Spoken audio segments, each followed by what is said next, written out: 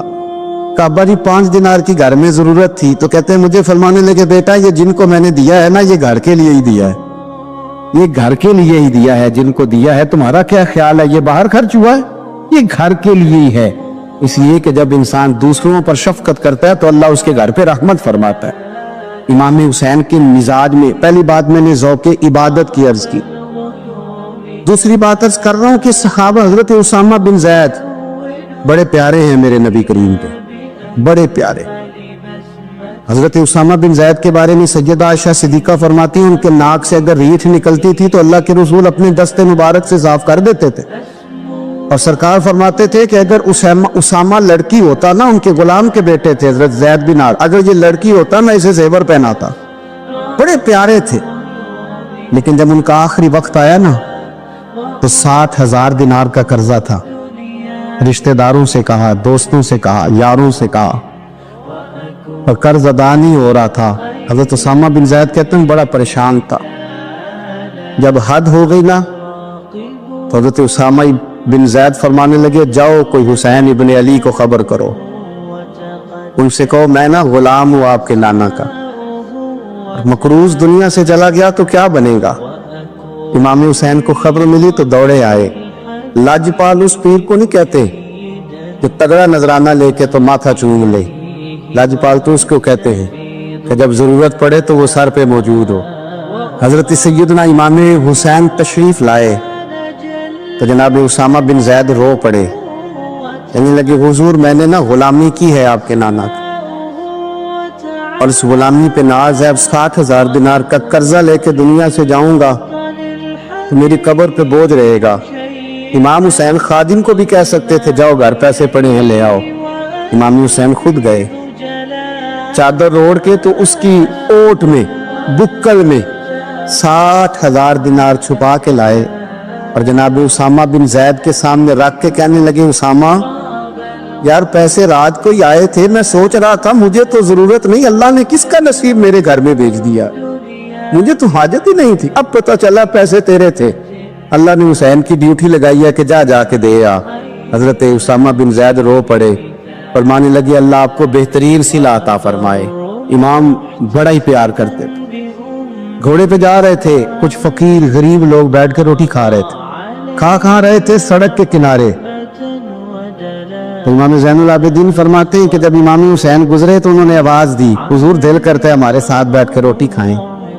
کائنات کے مالک و مختار کے نواسے اور دنیا کے سب سے بڑے شہزادے گھوڑے سے اترے اور غریبوں کے ساتھ سڑک پہ بیٹھ گئے, روٹی کھانے لگے اور دیر تک کھاتے رہے. اور جب فارغ ہو گئے تو فرمانے لگے کھانے کی ضرورت بھی نہیں تھی, حاجت بھی نہیں تھی, پر تم نے آواز دی تو دل رکھنے کو بیٹھ گیا تھا, اگر اجازت دے تو چلا جاؤں.